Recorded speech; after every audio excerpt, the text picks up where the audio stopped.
Hey everyone, welcome back to this week's episode. I am Chad Owen, the Annuity Sales Coach, as you know, owner of Retirement Realized Financial and Retirement Realized Agents Academy. We are your full service brokerage, a real person, real agent doing real business just like you, helping you. Boy, that sounded like a pretty good commercial, didn't it? Yeah. I kind of put on my radio voice for that. Yeah. But no, seriously, I mean, we are one of those agencies that I am a principal. I own the company. Obviously, Caleb's my son-in-law. And we partnered together on this, but I'm in the field just like you, running appointments just like you. Literally, I had someone just ask me, so they heard me making calls on pending business. And they go, you make calls on your pending business too? Yes. Yep. And let's put it this way. It's not that I don't trust insurance companies and marketers to follow up on my business, but it's not their responsibility. You know, yes, they're supposed to, but I still don't make that's your job. That's my job. Now, if the insurance company and your marketer or marketing organization are helping follow up on business, obviously they have two more times, other than me, people following up on that. But you know, I had a situation where an insurance company, they didn't send in the transfer paperwork. I found that out 30 days later. And so, you know, unfortunately, it was through a very really busy season for me. Boy, I was messing up on my S's right there. It was a busy season for me. And I just didn't follow up for 3 weeks. And the fourth week I called and found out the transfer form hadn't even been sent out. Oh now, goodness. the crazy thing is, fortunately, it was a previous client that I've already written business with. They're very understanding.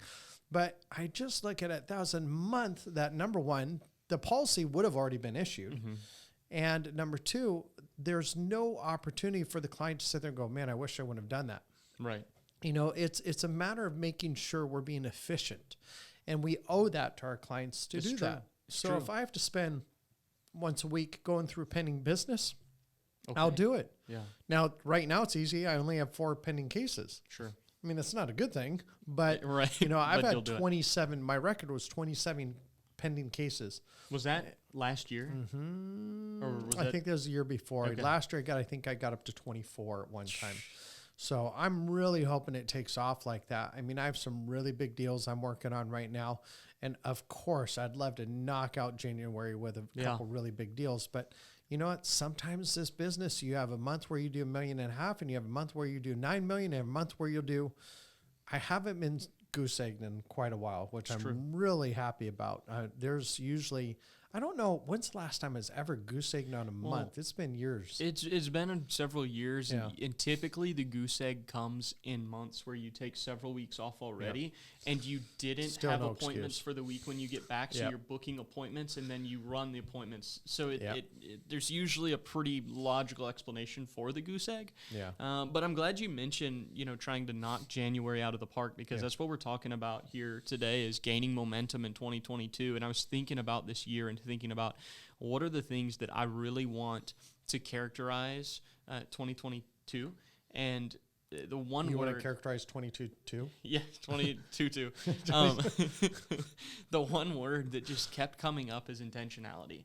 Like I want this year to be marked by intentionality, and the more that I got to thinking about it, the more I really thought that's a great way to build some momentum, is to treat things with intentionality. When you're on the clock, be on the clock. Right, don't be on the clock. What do you mean? There's a clock? I know for mean, you guys. I'm thinking what from are you saying? my We from don't my have clocks. perspective as a you know marketer. Oh yeah, you guys, you we have got clocks. You Yeah, guys, it hits 9 a.m. and you're in, and it hits 5 and you're out. Yeah. Most of the time. That is not true. You're always here. I know. I do tend to come early and stay late. But the point is, if you're making calls, be fully there making calls. If you're in an appointment, be fully there. If you're out of the office and you're hanging with your family, be fully there. Be intentional with your time. And in doing so, you'll inevitably be devoting a higher level of focus to that thing. And when you devote more focus to that thing, it's going to bear more results. So I mean, just logically. Agreed. Man, these microphones are hard to get used to. It feels like back in the days when I was a movie star and people would be sticking mics in my mouth going, hey, tell us your story. You were a movie star. Yeah, absolutely. You played Ursula in The Little Mermaid? That's rude. My daughter's Ariel. I was clearly Triton. Let's get this together. Triton. God. Okay. But no, intentionality. I mean, getting going and focused is so important. And I just came off of 2 weeks of not running appointments, and I'm already right back in the game, ready to go. I mean, it's just how it is. Yeah. The switch is on. I'm making my calls. I mean, crazy busy already today, but it's a matter of just, you can't get appointments if you don't make calls. Yeah, it's true. And who are you going to make calls if you don't have leads? I mean, that was one of the things that I noted down here is you have approximately 4 to 6 weeks from the time a lead comes in to the time you get paid on that. If you have that much time and you're thinking about, okay, it's 2022. Granted, hopefully there's some carryover from last year into this year, some pending stuff from last year moving into this year. But if you're starting fresh or you don't have anything in the pipeline right now, and you're talking about 4 to 6 weeks from lead in to being comped on that, why? Well, you don't see. That's why the momentum has to stay consistent. Because right now, I think I have 1.6 million in pending business. Okay. I have $1 million case, a $400,000 case, and I'm pretty sure I got a $200,000 case. Yeah. So I have that momentum already there from the standpoint of pending business, and I just had a $300,000. No, so I actually have a $300,000 case as well. So what I just say? 1.4, 1.6, so 1.9 million. But that $300,000 check should come in any day. Right. And that's one that wasn't sent in for a month. Yeah. And then once it was sent in, it's amazing how fast it got. Go. They overnighted the check and everything. But I cannot imagine. Well, I can, because I never went through a long phase. I think the longest I've ever went out with a sale was 6 weeks. And that was crazy. I mean, I think I'd taken 3 weeks off. This still doesn't matter. 3 weeks without a deal, that's mind-boggling. Right. I actually went through a summer one time where I think I went 6 or 7 weeks and I hardly took any time off. Yeah. That was before you joined. Yeah. And man, I remember telling my wife, I'm like, I suck. And she goes, don't ever say that again. You're awesome. And I was like, okay. So she just spoke into me, but I felt that way. Yeah. I mean, I felt like, do I even know what I'm doing anymore? Right. It's when you train people and you start to question if you even know what you're doing anymore, that's pretty low point. That is a low point. That's a low point. But it's just consistency in those leads and those calls.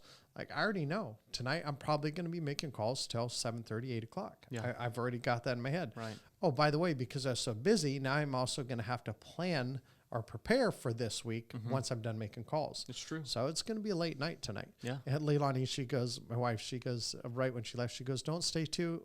Oh, and she's like, yeah, you're going to be here late, aren't you? And I'm like, yeah, Monday. I'm going to be here late today. So the momentum's so important. It's why, honestly, so many people fail in this business. Yeah. And when I say this business, I mean anybody starting their own business. It's true. It doesn't matter what field you're in. And that's the mentality you should have about it if you're a producer. Yeah, it's your own business. And you have to get it stuck in your head that, you know what, you don't have hours. Your hours you're there till it gets finished. Yeah. That's your hours. It's not a 9 to 5. I mean, my mind started working at 6 a.m. this morning. And, once again, you could go, well, you know what? You were off for 2 weeks, so don't you have like a little rest to get back? No. When I step back into this, I fight as soon as we land. Actually, I had to fight this time because we usually get in on Saturday, but this time we're getting on Sunday. So on Friday, I was thinking it was Saturday, and on Saturday, I was thinking it's Sunday. So on Saturday, I'm thinking, I got to go to work the next day. So I was fighting Saturday for my brain to not go, okay, get in the game. And then I'm like, wait a second, I don't get until tomorrow, which means I don't work till the next day. Right.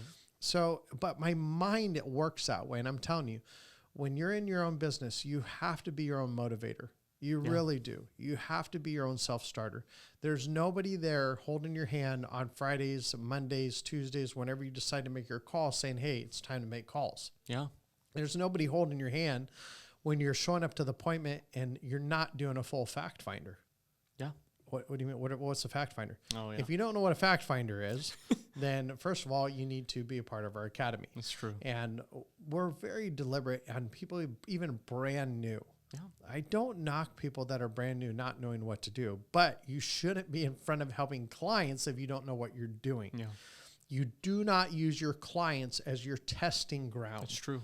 Because you make mistakes. Everybody makes mistakes when they're learning. So you're testing on your clients. It's like these multi-level marketer financial institutions. Oh, just get out there and use your friends and your family. What? So don't mess over anybody, but let's go ahead and practice on your friends and your family and see if we're doing the right thing for them. And then I can't tell you how many annuities I've written from friends and family of people that were victims of friends and family. Yeah. Wow. So momentum, you have to be a self-starter. Yeah. And it always helps. You have a big sale right away. I mean, if I could get a big sale this week, that would really help, especially since I'm gone. I have this week, then next week, then I'm gone the following week, all week. So I'm already planning my trip in February. I don't know where we're going to go, but I want to pick someplace with snow. Yeah. And so I told Leilani, I said, why don't we pick someplace, maybe Salt Lake City, I don't know, someplace like that where we can just go Lake Tahoe or whatever, where we can just get away, we can enjoy some snow. Yeah. I as you guys know, if you haven't followed us for a while, my momentum is something I have to constantly do because I'll take a week or 2 weeks off about every month to month and a half. And it's as soon as I get back, it's time to get right in. It's time to build that momentum. Yeah. I mean, it's funny. I real quick had to look up what's the formula of momentum. And because you think about it, equals MC squared. Momentum equals the mass of something times the velocity. Another way to put it is force. Momentum, force. My favorite word things. for momentum is juggernaut. Juggernaut. There you go. Do you know what a juggernaut is? A juggernaut is a very indestructible, a massive, unstoppable, how was the word? Darn it! I had this down. It was. You want me to look it up? Yeah, juggernaut. It's me. I mean, I want to be a juggernaut. So go ahead.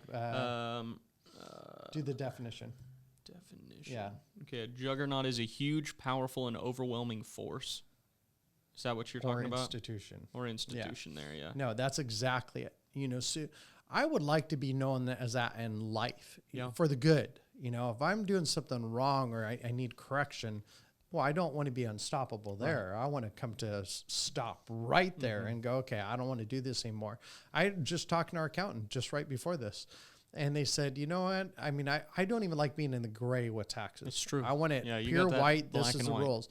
And so I said, is this in the gray? And he goes, actually, I don't think it's in the gray because one tax advisor is saying that it's in the gray. The other saying, my normal guy is saying, no, he said, I would not represent you in court over this. I'm like, done. Let's not do it. Let's not deduct it.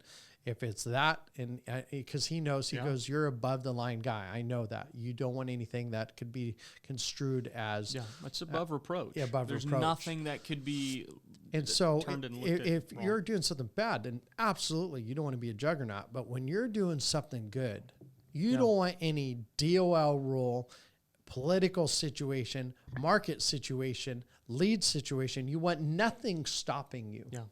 Because you're doing what's right for your clients. Yeah, and I think too the big piece to that is the velocity, the movement.